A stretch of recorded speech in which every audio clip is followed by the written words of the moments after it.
আপনার সন্তানের কাছে একটা বয়স পরে মা হিসেবে আপনার গুরুত্ব বেশি কেন বেড়ে যায় জানেন? বাবা এবং সন্তানের মধ্যে সুসম্পর্ক দীর্ঘদিন ধরে রাখার জন্য অদৃশ্য সেতু হচ্ছে মা। তুলনামূলক বাবার চেয়ে মায়ের সাথে বেশি সময় কাটে সন্তানদের। বাবারা বেশিরভাগ সময় কর্মক্ষেত্রে ঘরের বাইরে থাকার কারণে একটা বয়স পরে সময় এবং সম্পর্কের দূরত্ব বেড়ে যায় বাবা এবং সন্তানদের মধ্যে শুধু অর্থ উপার্জন করতে গিয়ে বাইরে থাকার কারণে। এই সম্পর্কের দূরত্ব কমিয়ে আনতে নিরলস কষ্ট করেন মা। মায়েরা উপলব্ধি করতে পারেন বাবার কড়া শাসনের পেছনে সন্তানের প্রতি ভালোবাসার স্তরটা ঠিক কতটুকু। সন্তানের প্রয়োজন, আবেগ, অনুভূতি বাবার কাছে পৌঁছে দেন মা। বাবার মুখে হয়তো সহজে ভালোবাসি শব্দটা আসে না, কিন্তু মেয়ের জন্য তার নির্ঘুম রাতগুলো, কঠোর পরিশ্রম, চোখের গভীরে জমে থাকা দুশ্চিন্তা, এসবই তো ভালোবাসার ভাষা।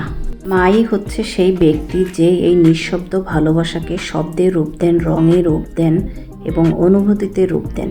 একজন বাবা শক্ত, নির্ভরযোগ্য ছায়ার মতো রক্ষক, আর মেয়ে সেই বাবার সবথেকে নরম জায়গা।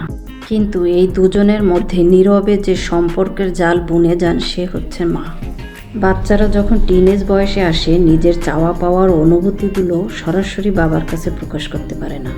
সেই চাওয়া পাওয়ার অপূর্ণর ঘাটতিটা পূরণ করেন মায়েরা।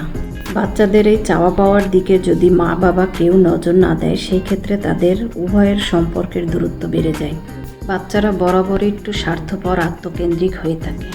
পৃথিবীর এই সংগ্রামী বৈরী আবহাওয়ার সম্পর্কে তাদের কোনো ধারণাই থাকে না। তাদের সকল চাওয়ার সাথে যখন পাওয়ার কোনো মিল না থাকে, তখনই ঘটে বিস্ফোরণ। আর এই বিস্ফোরণ ঘটার আগের মুহূর্তে মধ্যস্থতা করেন মা।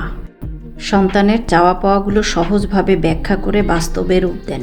মা পরিবারের সম্পর্ককে ভারসাম্য বজায় রাখার জন্য গুরুত্বপূর্ণ ভূমিকা পালন করে থাকেন। মা সবসময় নিশ্চিত করেন যে বাবা এবং সন্তানের মধ্যে সম্পর্কের যত্ন এবং তাদের মধ্যে মজবুত বন্ধন যেন অটুট থাকে, সেই লক্ষ্যে কাজ করে যান। আর এগুলো পুরো পরিবারের সুন্দর সম্পর্ক ধরে রাখার জন্য মায়ের ইনভেস্টমেন্ট বললেই চলে।